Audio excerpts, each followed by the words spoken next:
Okay, we'll go ahead and get started. Welcome everyone, and thank you all so much for joining us today for the Reef Resilience webinar on citizen science to improve Hawaii's water quality. My name is Liz Shaver, and I'm the Coral Restoration Lead for the Reef Resilience Network and your host today for the webinar, which is brought to you through the support of NOAA's Coral Reef Conservation Program. Before we begin, I'd like to go over just a few housekeeping items.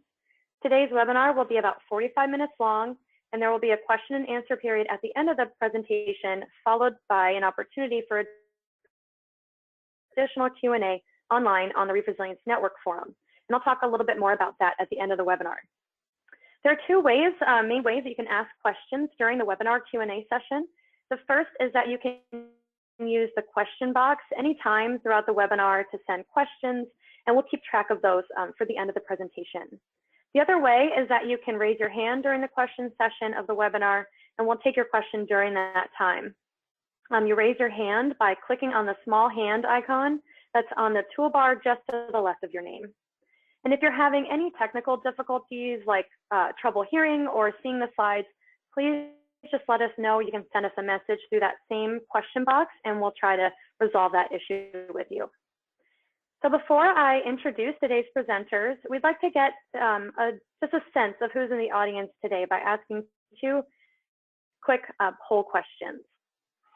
And the first question that we'd like to know is, are you a scientist or researcher, a resource manager, outreach manager, volunteer, or do you hold another position?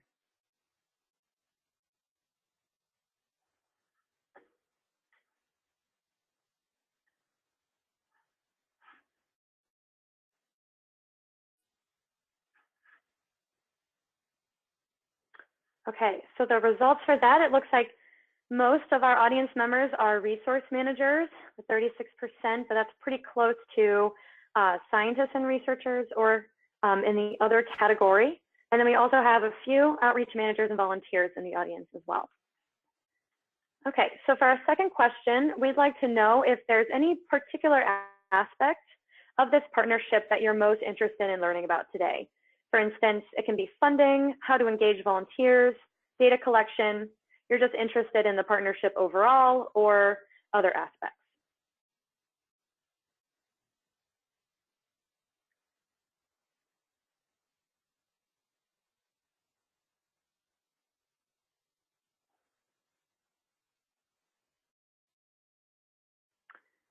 Okay, or just at half of our participants are really interested in the data collection portion of the partnership, followed by the partnership overall for 31%, and then funding, engaging volunteers, and other came in a tie.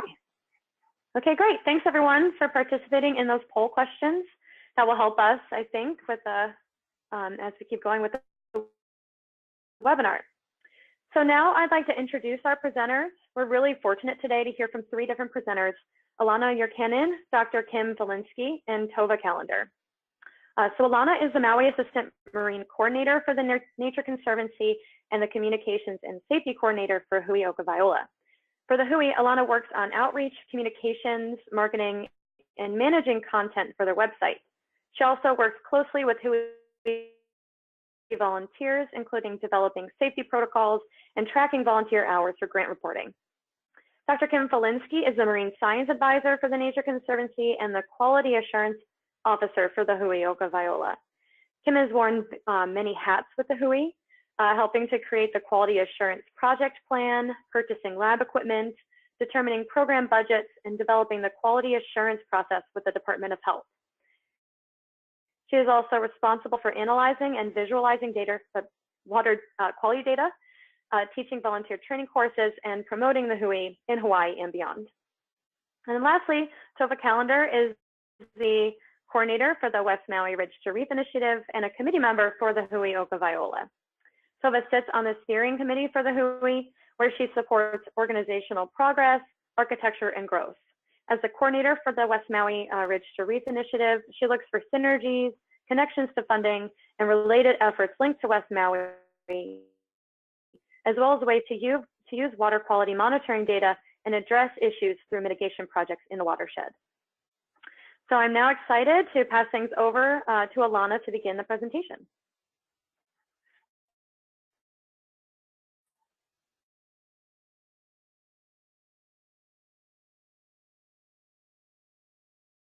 Excellent. Thanks so much, Liz. So myself, Tova, and Kim are going to be chiming in on various slides through the presentation, and Tova will start us off with an introduction. Thank you, Alana and Liz.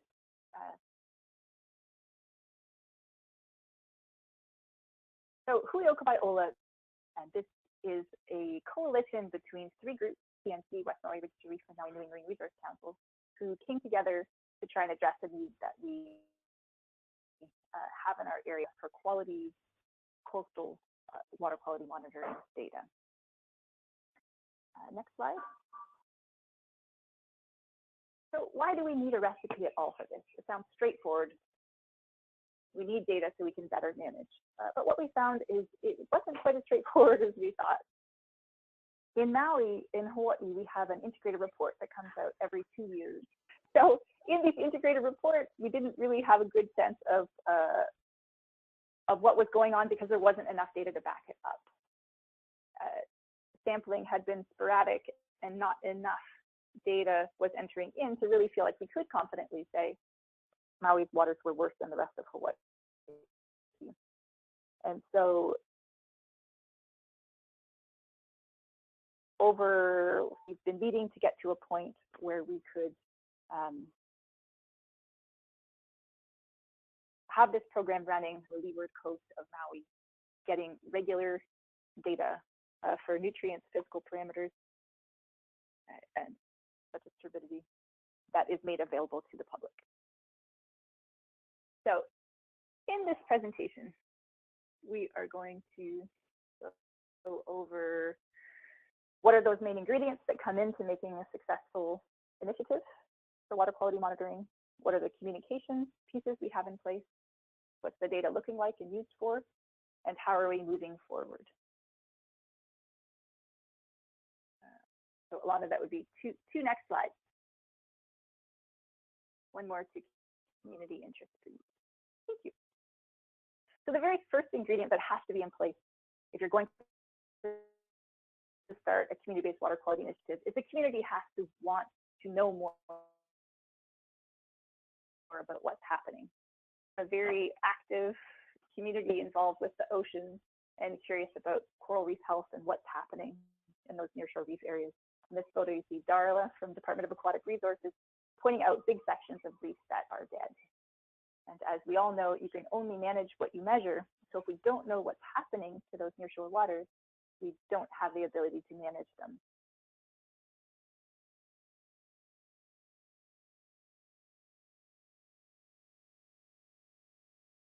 And so because the community, we had that piece come together as our first ingredient.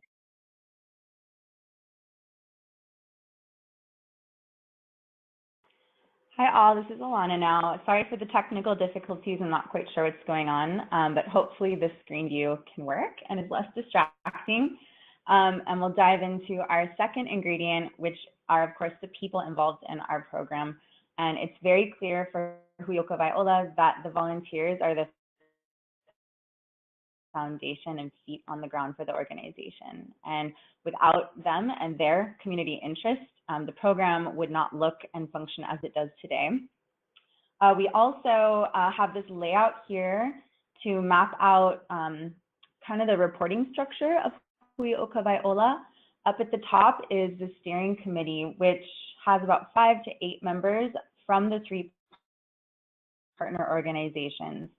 So the time of the steering committee is paid for by either the Nature Conservancy, West Maui Ridge to Reef Initiative, or the Maui Nui Marine Resource Council. And members of the steering committee will then participate in smaller subcommittees like the fundraising, communications, and technical subcommittee. Currently, our data manager is a volunteer and actually a husband of someone on the steering committee. And the quality assurance aspect is covered by the steering committee as well. The project, and they help to manage the team leads, and through the team leads, the volunteers. Team leaders are also paid positions. We have 3 team leaders currently and help organize smaller breakout groups of volunteer. And then of course, our volunteers.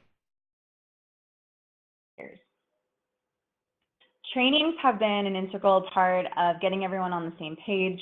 As Tova mentioned, the rigor to have and collect quality assured data means that we are complying with state standards. So the new volunteer training is a 12-hour training course. A volunteer goes through this and gets a certification at the end that ensures that they have been exposed to and learned all of these protocols. We also host refresher trainings for current volunteers, since a lot of the monitoring is very technical, and it's great to make sure that we continue to be on the same page. Safety is a really important aspect of our organization. A lot of our volunteers currently, and in the region we're working, tend to be retirees. And so ensuring that they are comfortable and safe as they're monitoring, and sharing some CPR and first aid certification courses. And then actually presenting and sharing and kind of beta testing at workshops such as the Hawaii Conservation Conference. Some lessons learned from our trainings is that smaller trainings tend to be more effective. There's some great conversation, more opportunity for hands-on learning. So I think we started with 24 new volunteers and have whittled it down to about 12 new volunteers per training, and continue to like the smaller, more intimate group. Something else volunteers have asked for, maybe having instructional videos that they can refer to as they're volunteering. So we're working on that, thinking about that. But these have been a really great way to get to know our volunteers. As I mentioned, safety is a really important part of making sure that everyone is happy and healthy and that the data is continued to be gathered. So to prevent and handle medical emergencies, we worked extensively with lawyers and with safety experts to develop safety protocol to prevent any sort of injury in the field. As previously mentioned, we host CPR and first aid trainings. We have a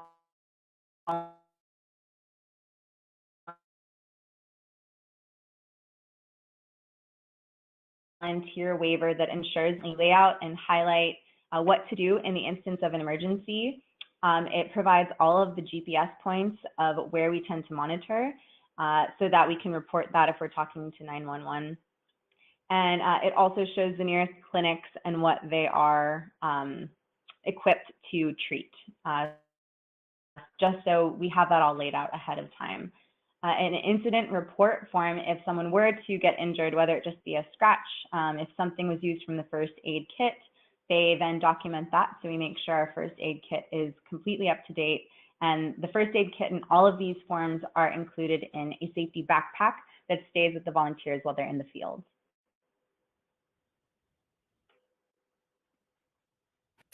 Hi, everyone. This is Kim Flinsky talking. I am, as they said in the beginning, I'm the person who is in charge of sort of setting up some of the technical details of the project from the beginning. One of the first choices we had to make when we started this project was what equipment to use. There's many methods and out there and what parameters we wanted to sample for. So on the right, you can see our setup. Most people are using their cars as a temporary lab in the field. In the end, we chose to directly mimic the methods of our local state regulatory Department of Health. We could have gone and matched the methods of the federal agency like USGS or something similar, but by matching with the Department of Health, we're able to align our data with the Department of Health as well. So we use the Hawk 2100Q turbidimeter to measure turbidity. We use the Hawk HQ40D to measure pH, salinity, dissolved oxygen, and water temperature. And those measurements are made in the field, and the protocols behind them are pretty strict to make sure that the measurements are done the same every time. We also collect bottle samples that we send out to a lab on a different island. So this is on Maui, and we send to Oahu bottle samples to analyze for both organic and inorganic nutrients. And we found that these were the parameters that were fill that balance of regulatory needs and what the community could do. One other thing is we filter in field. So for those of you scientists out there who said that you're interested in the details, we do filter in field with 0.2 micron filters, and that was an important choice that we had to make at the beginning. Next slide. In order to do this, because like I said, we're on a different island than where our nutrient lab is, like where a real university lab space would be, we actually took over a lab in Lahaina Luna High School. So a local high school offered us some space in their chemistry lab. And at this high school, we can then do all the calibrations and verifications on all of the equipment, both before and after each sampling period. And we can prep the samples for shipment. So we're shipping overnight to the lab on another island, and that has managed to work for us. But without this extra lab space, that was a critical piece of what we needed to put together to make the program successful.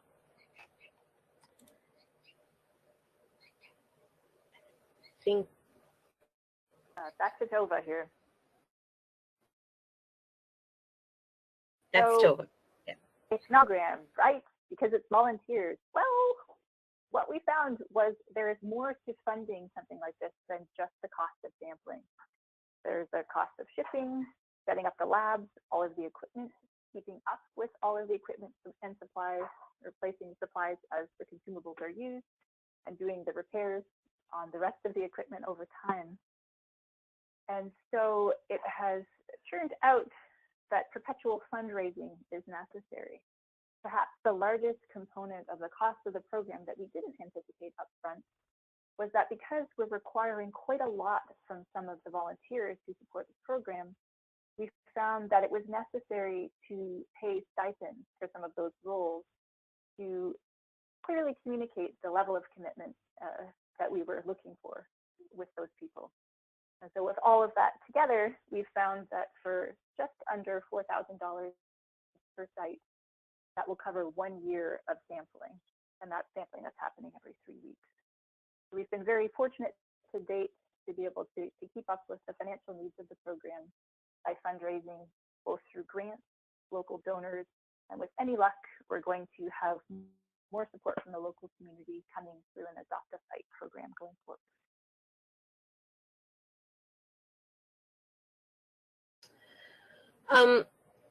Quality Assured Project Plan, a QAP, if you know this word, a QAP was required in order for us to start, to be able to be, I'm going to use the word certified, but I'm not sure that's the right word. Let's just say approved by our local state Department of Health to have our data included in our state's integrated report. So the goal of this project was not just to go out and collect data, but to have that data be weighty enough, be shown to have enough rigor that it could also be used to make decisions about whether certain sites were within water quality standards or were not within water quality standards. So the first step of this project, and that was a couple years ago now, was to write this rather technical quality assured project plan. And we did that in collaboration with the Department of Health. In fact, we used their standard to start the process. But in this plan, we had to outline everything from our data management process to exactly what types of filters, what types of parameters, who would sample, and what kind of management structure you would have. All of the details of the program had to be thought out in advance. And by doing this, we were able to then create a document that now we can use across the state, not just for this particular program, as this is what we're doing and this is exactly how we're doing it, and so this is how what our data looks like. And it really has really helped the program to have to maintain some structure and to standardize across the different programs that are sampling for water quality. And this next slide here on the right there, you can see the signing day. We were very happy that the Department of Health, the gentleman on the left, were really willing to basically support our efforts to do this. One more thing was that we didn't just need to have a QAP, but the lab that we went to needed to have a QAP that was approved by our state. So in addition to us coming up with all of our standards, the lab itself that processes the nutrients with their autoanalyzer also needed to have a QAP, and they had never been certified. So the fact that the Department of Health is allowing our data to be considered in their regulatory reports was a huge success for the program. Next slide. So in terms of things that we did not anticipate, having to create such a database to hold all this information, I think was not, the scale of that project wasn't really known in advance. So we always knew, okay, we need to do data management. We knew that we wanted our data to be public. We knew that we needed to have an organized system of field data sheets to do all of this. And so I think we're on version 10 or 11 of our data sheets right now, right? That was a process because working with volunteers, you need to be very, very clear about what data you want people taking and how it's laid out. But I don't think we anticipated the amount of energy and expertise it would take in order to create the database where all of this information would be housed. There are commercial databases, which we were like, nah, we don't need a commercial database when we started. Like you can go and get a licensed software for, you know, a couple $100 a month or years. But we didn't chose to do this in the first way. And so it was all hand entered. By me at first, and then by a group, and then it's now on Google Sheets was the next iteration. We're using kind of a cloud approach, and now we're actually creating a database so that we can access the information the way we would want to access it. But the scale of the project was bigger than we anticipated, I think. And so when you put all of these things together, this slide just shows how many different moving parts there were to the project to make it a success. We had to do trainings so we developed a whole training program to go with this. We had to have the lab space aligned. We had to have the funding. We wrote the QAP. We had to have partnerships with our regulatory agency. We created the database. And when we put it all together, we got a program that is giving us very, very good data and has inspired the community to want to collect that data. Thanks, Kim. Alana again. So as Kim mentioned, our program has garnered some really exciting and a lot of community interest. And in summary, currently we have trained 40 volunteers, over 40 volunteers. They're out sampling about every 2 to 3 weeks. We have 48 sites for sampling right now. 4 of our employees are paid, and our data is quality assured and telling a story. So I'm going to focus for the next few slides on kind of that storytelling aspect, how we've tried to communicate our data, communicate who Huioka Viola is and what that looks like. And so this article on the right, we have Sophia, one of our team leaders with 2 volunteers in our local Maui news, just kind of acknowledging how exciting it is that our volunteer group expanded from 36 to our current 48 sample sites. And so this is an article from back in May. A big part of our communication strategy was to develop a website, and I don't think anyone could really anticipate what an asset this has been to our program. Some of the benefits that we recognized are, first, it helped us to brand our organization. It gave us a look and a feel, and it's influenced how we design t-shirts that our volunteers wear, business cards that we've developed to pass out to people who pass our groups on the beach asking, hey, what are you guys up to? We can give them a business card that will refer them to the website where they can learn more. It also helps us with data sharing, which I'll share a little bit more about, but the goal is to be very transparent with our data. People can download it on our website. So this is a platform for that to happen. All of the training materials, safety forms, the QAP, all of those documents are on the website. So those are accessible for people to download as well. There is a calendar aspect to our site, so volunteers can look ahead and see when sampling days are going to be.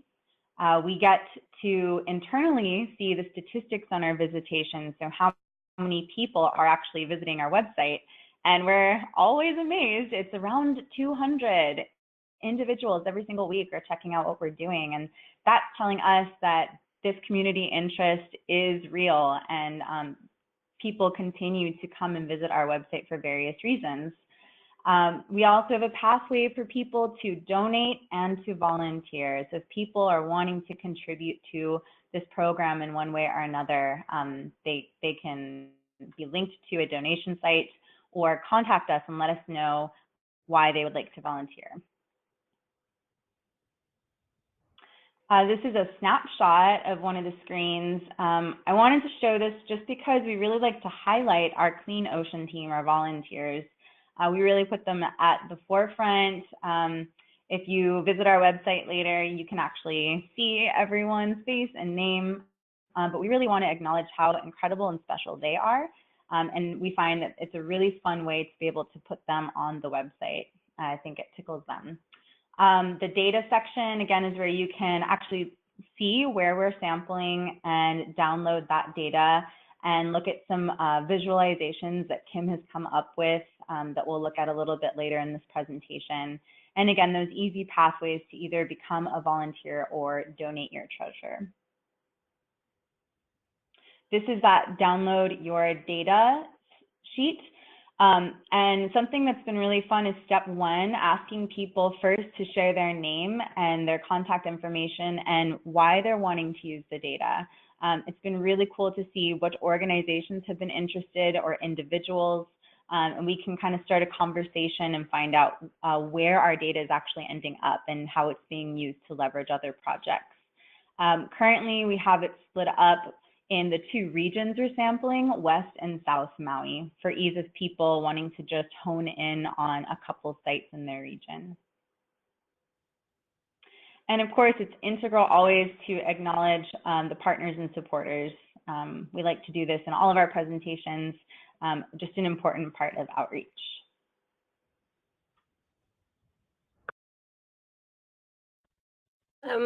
So you have all this data, you've worked really hard to collect all the data, and you have a place to put the data so people can download it, but people are downloading numbers. And so we've worked to try to create visualizations of what that data tell us. Right now, we've found the sweet spot in terms of capacity and data to be about once every 3 months. We're sort of collecting it all into a document that could be shared so that people can kind of do the analysis themselves. Which is useful. And then I have created the maps that you see here. So the nitrate data is on the left and the turbidity data is on the right. And the bigger the circle and the more red the circle, the more of said parameter there is in the coastal water. And so we did this in order to kind of acknowledge that not everybody has the ability to map and to store data this way, and so people can then have a more visual way of identifying where those more hotspots of particular parameters are. It's not a full analysis and it's not real time right now, but it has been useful for just being able to communicate where we're seeing the problems.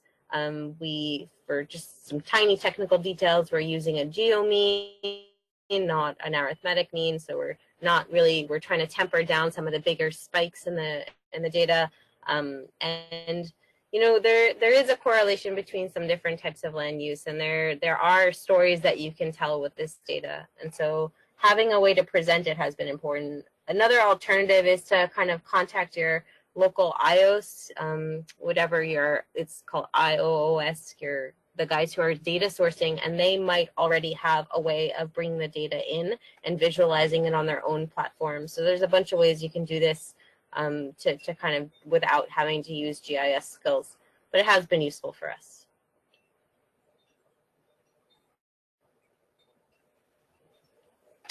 The data used is getting out there, as Kim said, forward. So one of the things it does is help us figure out where those hotspots are in the coastal waters, where we might need to do additional research further up inland to figure out the source of the problem. So as mentioned in the beginning, I coordinate watershed initiatives, and some of the information that we were operating on just from a plan that didn't have data completely missed some of the hotspots in our focus area. So having this data is really valuable for better understanding what those actual points that need addressing through management. Having information inspires advocacy, and what we mean by advocacy is there's a lot of different players at different levels on land and within the watershed. If you have the information, you then have something that you can take to them along with suggestions for ways to address it, which is a lot better than just arm waving generalities. Benefits of the program have been that our strongest advocates for clean oceans are now this clean ocean team of volunteers who are out there committed, giving their time to making sure that we get this data. It's also improved our relationship with the Department of Health. Just yesterday, we got the note that they are now taking on nutrient sampling for some of the Tier 1 sites. So the Department of Health has been working really hard to bring more capacity to this effort, perhaps driven a little bit by noticing that there's all these people who care who are now mobilized around it. And that has the potential to change standards going forward. And Kim particularly has been involved with other groups across the state who are interested in replicating this sort of initiative. So this becomes a springboard for all the action in those different dimensions. Going forward, we have been working on a strategic plan. So we're really about the long game. We hope that all of our actions over time will create a situation where the data we're collecting has enough influence to start changing things on the land. So changing things at the level of government, whether it's county ordinances or state laws, and just really activate the community around asking for change in these areas. We are also wanting to support other groups as they pull it together. So opportunities like this webinar are a part of what makes that work. And in the long term, we hope that we'll actually be able to be the little spark that sets in motion all the other actions that are needed to eventually achieve cleaner coastal water.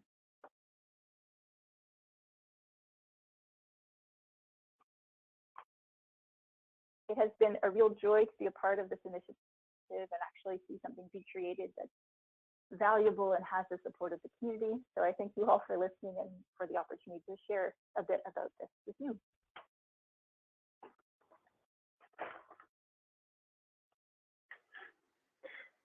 Okay, great. Thank you all so much for that presentation. Alana, Kim, and Tova, that was really interesting, and I think our audience got a lot out of that. So we do have some questions, actually. I'm going to start with a question with a hand up from Emily Fielding, who is also a member of the partnership. So I'm going to unmute you, Emily, so you can ask your question. Thank you. I clicked the hand earlier to just talk about the presentation. I don't actually have a question, but very nice presentation. All right, thanks, Emily. Okay, so we have some questions in the chat box. So the first one is that I see it's possible to query the website for data. Have you also summarized the data into any new communications formats for use with decision makers?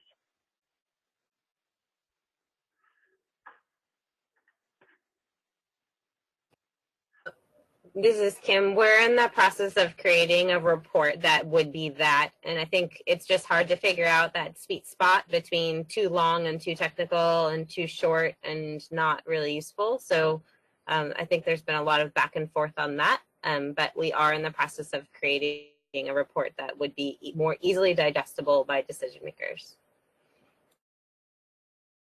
This is Tova, and adding to that, which is the specific decision maker at the government level piece, we also decided that it would be helpful to have, we're calling it the road show, where specific people who are appropriate for a given area from the steering committee come out with the data just from a given area. So for example, Dana, one of our leads, and I went to the golf course and brought them just the information from their area and talked to them about what's going on and solutions. So that we can have an annual report that gives the overview, so that it's also necessary to pull out and seek out specific actors on the landscape who might benefit from knowing more about what's going on.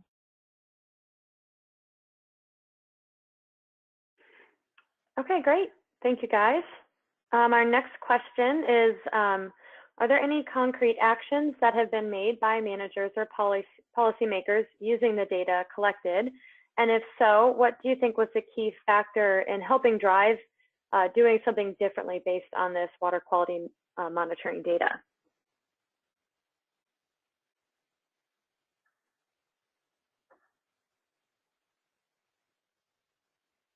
This is Tova.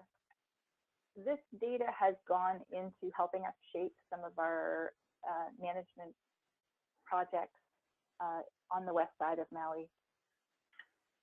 At this point, everything moves kind of slowly, and we're just getting to the point of having enough data to be able to say something. So at this point, I can't say something specifically that's already taking place on the land, but this information has gone into making the compelling case in grant writing to attract the funds. So further down the line, we'll have more projects that we can look to say, this is necessary that we work in this area. And related to that, it's often taking the findings from this and then linking it to other science that's been done in the area. For example, the connection between elevated nutrients and coral reef health, and pulling those two pieces of information together to make that compelling case to get support for action.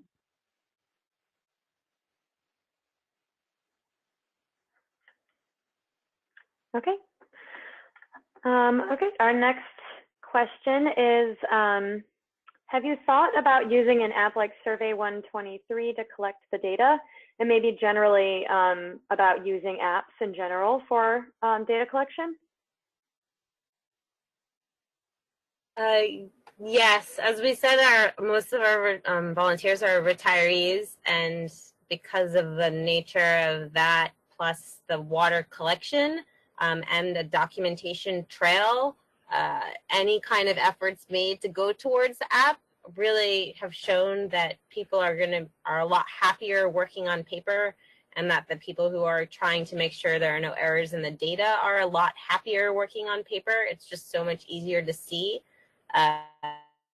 It's easy to misenter things on your phone or your iPad when you're using an app when you're in the field. And so having that hard copy is just a paper trail that works, and we know we can go back and track errors. The amount of times that I've gone back to those original paper sheets and found that somebody typed in or wrote a 2 that looks sort of like a 3, that is where a lot of the data errors stem from, and being able to see that and using handwriting to see that, I really think is important. And unless you have a distributed system or you have volunteers going out, all over the place, maybe say, and not necessarily in a coordinated effort, maybe then an app would be more appropriate, right? So like, let's just say, people are just sampling when they have time, and then that feeds into a central database. I think that might be a situation where an app would be appropriate, but our volunteers go out at 7:05 a.m. to the same site every 3 weeks, and it's really like the system is very, very standardized so that the data can be as good as possible.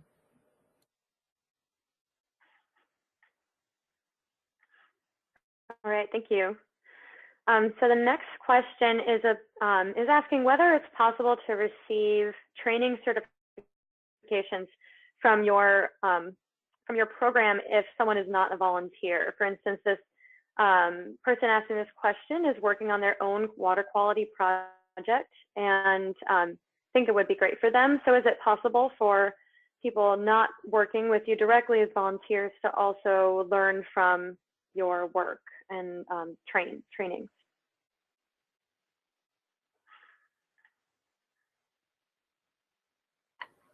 I would say yes.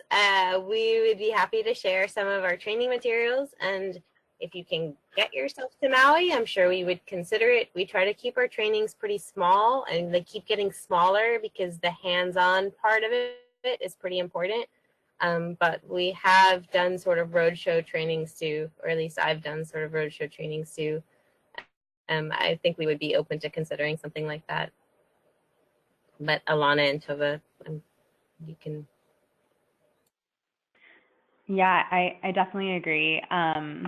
And as you mentioned, we've even presented and shared at some conferences, conservation conferences, where we actually took some volunteers, some audience members down to a stream and did some sampling and came back and kind of talked about what are some of the issues and areas, and wanting to first have a conversation, and then I think very much an openness to see how our lessons learned can help others. So I would definitely be open to exploring that more as well. I don't think we mentioned it, but right now we have a 12-hour course. So it's, I think, a full day and then a half a day. Like, it's longer, I think, than people maybe expect, because there's just a lot of details. How you swirl your little vial to measure the turbidity and how you calibrate your instruments ends up being the things that drive the data from okay and maybe to great. Another thing we've done is people interested in volunteering have tagged along for a sample day so that they can kind of vet the process and experience. And so, as Kim mentioned, if you are able to come over to Maui, it would be fairly easy for someone to join us just to see in the field, hands-on, kind of what that sampling looks like before even going through a training.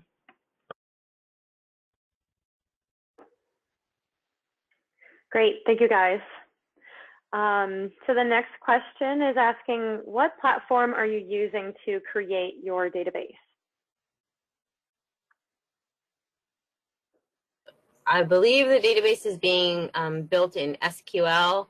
We chose not to use Access. I started in Access, and then our database guru decided that SQL was more manageable and easier to connect onto a web interface, which is where I think we hope to go with it. So right now we're building in SQL. For me, the learning curve on SQL was a little more daunting, and so our own Department of Health only uses Microsoft Access. So I think it's about what skill sets you have in your group.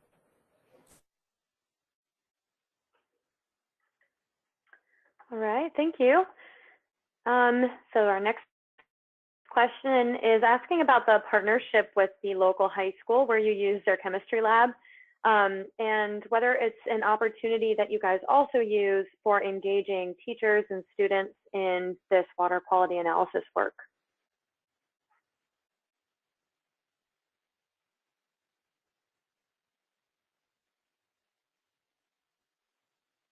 Yes. So I'll take this. I think Alana might be able to speak to it as well. It is. We haven't really developed a really robust kind of K12 education part of this piece.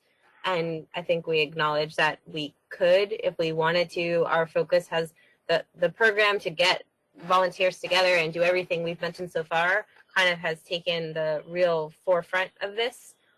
But by being in the high school, I know that our program manager on the ground has done outreach to classrooms and gone in and done trainings.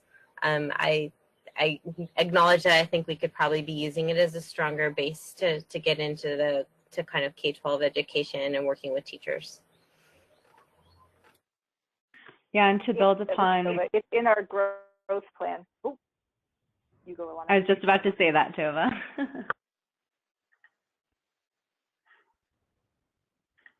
So this is something we have articulated in our strategic plan going forward, that we would like to develop the capacity to bring, some aspect of what we're doing to schools and to the community.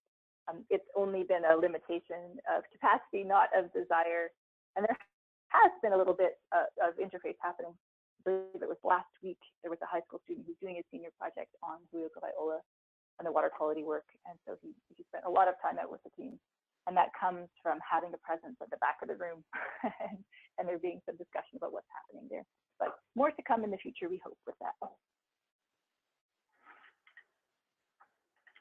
Great, thank you guys. Okay, our next question is, how much does it cost to set up and maintain your program, and how do you fund this? And then additionally, have you had any challenges sustaining this program?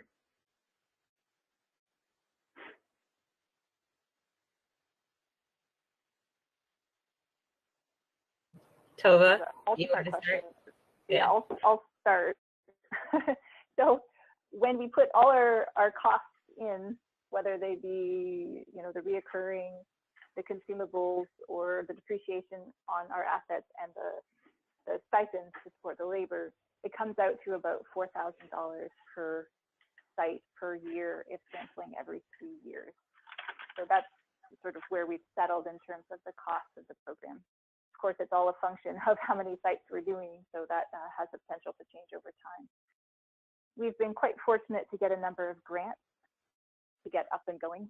We've had those coming in from National Fish and Wildlife Foundation, through the local county here, Office of Economic Development, from some foundations that are within the local community here, and private donations.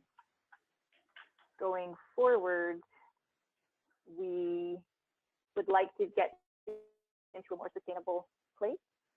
Sometimes it's easy to get funding, relatively easy to get funding when you're starting something new, and a little bit trickier for continuing operational funding. And this is why in our strategic plan, we're trying to pivot a little bit to tapping into more those properties or people along the coast who are potentially directly benefiting from there being more eyes on what's happening with coastal waters. So in terms of what have the costs been, I mean, I don't have the total number off the top of my head, but it's in the hundreds of thousands range for what we've done in the last 3+ years. Someone else has better numbers around and wants to share that, they can jump in now.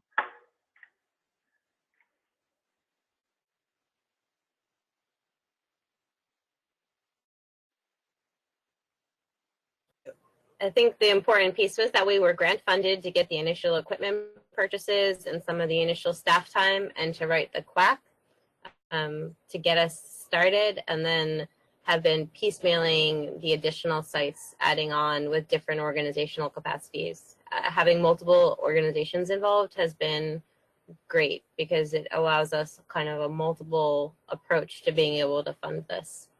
By having a template for this, I think people would be farther along, right? Like we had to come up with everything from equipment lists to the initial language for the CLAP, and I think a lot of that's available, especially if you're here in the islands. A lot of that stuff is available now to make it smoother for the next group to move forward.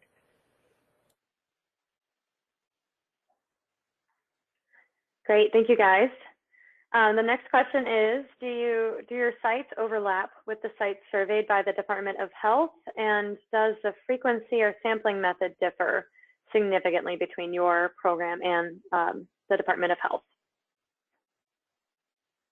I think we set out to sample at the same, I think it was initially 10% of the sites to have an overlay, just from the perspective of making sure that our data are, you know, we can use that almost as a duplicate, right, to compare our methods with theirs. So we do have an overlap with the Department of Health sites. In terms of methods, we are sampling more frequently than they are, and they are not currently, and I say this, they are not currently sampling for nutrients at these sites. And so that particular aspect is different. But the rest of it, from the timing, like what time of day we're sampling, and the when, those things are the same. Those things are the same. So we've tried to standardize things as much as we can. So just a quick update. Yes, all of that. But because Department of Health has just shared that they are going to start sampling, they are going to be doing nutrient sampling as well as the microbiological testing once a week at all Tier 1 sites. So that's new, and we are adjusting to just have one overlap per region to allow us to make sure our data is lining up. Great, thank you guys. So next question is about what is the cost of equipment?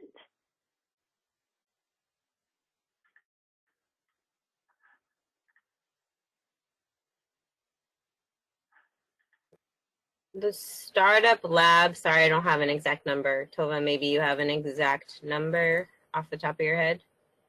for just for equipment? No, not in front of me. I would say you're looking, if you do exactly like the package that we're describing here, I would hedge towards maybe somewhere between 5,000 and 10,000. I have to go back and look at them just to give you an order of magnitude estimate. I would put it in that range. And that's making sure that you have all the lab supplies you need to kind of go with it. So all the bottles and all of the little filters and Kim wipes, and then that's in addition to the main equipment pieces and all of the sensors. So that's about where we're at. If you started with a different, set, you might be able to reduce that cost. Great, thank you.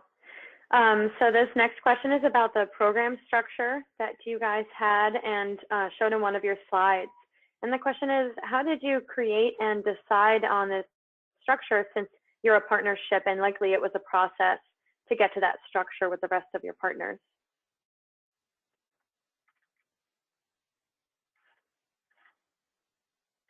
Yeah, that slide. That is an astute observation that yes, it was a process to get to this structure. In the clap, we laid out a straw man of how we thought it would come together, and then in reality, that diagram reflects the way that we saw working together made the most sense. And so we did refine that recently during our strategic planning. So that's after more than 3 years of being together and working together closely to kind of have that fallout as the best way to go.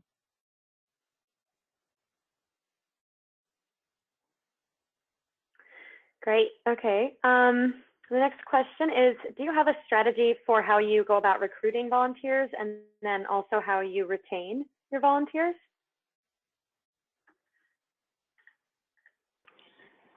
This is Alana. We've held recruitment meetings before. Honestly, the best advertisement for gathering volunteers is through current volunteers. They're just so excited and continue to want to do their part, and they're sharing their volunteer experience with their friends and with their community. So getting volunteers actually hasn't been as much of a barrier as one might think. But hosting recruitment meetings, we held it at Lahaina Luna High School, or another school, and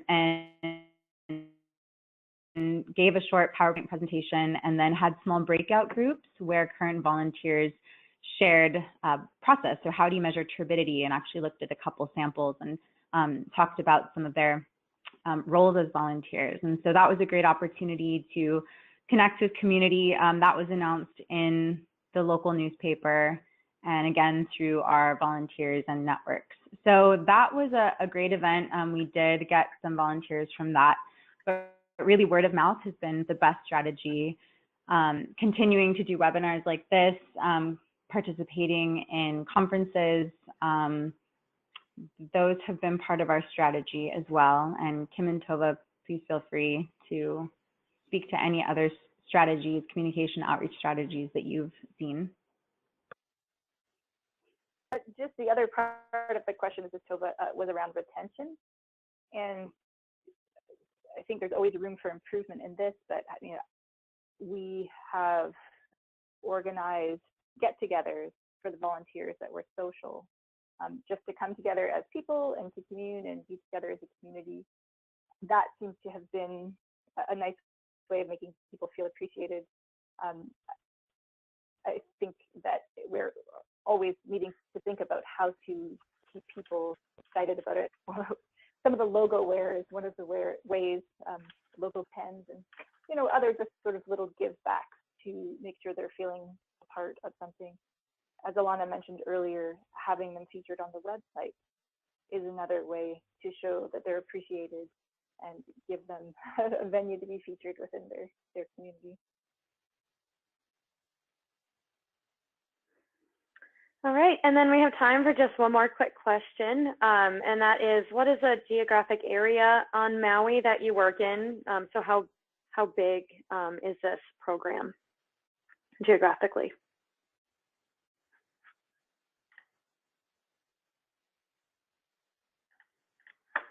Anyone have the miles off the top of their head? It's the entire leeward coast of Maui. So Something like 35, maybe 35 miles, yeah, I think. So to drive from one end to the other, it's fairly close to a 2-hour drive one way. Maybe a little less. All right, so I'm sorry to have to wrap up the question and answer session, but our time is actually coming to a close. But we encourage you to continue this conversation on the Reef Resilience Network discussion forum, which, as many of you know, it's an interactive online community of coral reef managers, practitioners, and experts from all around the world. So to do this, just go to reefresilience.org and click on the network tab. Or you can also go to the link that's displayed on the screen right now to log in and join the network forum. And here you can start or join conversations, you can share resources and connect with other managers. So the questions that we didn't have time to get to today, those will also be posted and answered there.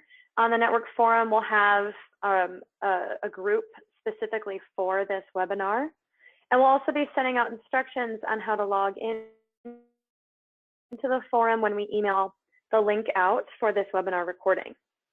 So if you're not on our email list and you would like to be, please email us at resilience@tnc.org. Also, please go ahead and share this information and webinar with other managers or community members that you know that you think might be interested. And then lastly, if you have any suggestions on future webinar topics, please feel free to email us any of those suggestions at that same email, resilience@tnc.org. If there's a particular topic that you're interested in learning more about, please send us those. We're always looking for new and interesting and important topics to share with our network members. So Alana, Kim, and Tova, do you have any last thoughts or comments before we wrap up? Just wanted to say thank you to everyone for your interest and looking forward to continuing this conversation, answering questions and helping as we can.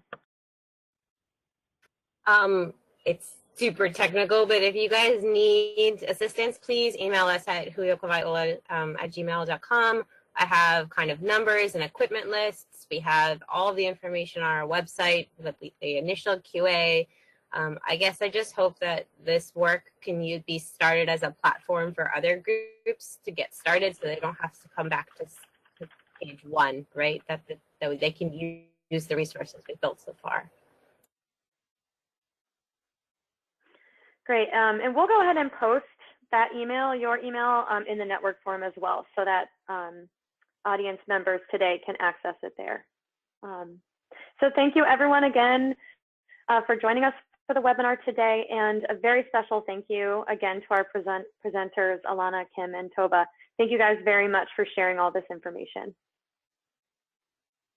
Thank you.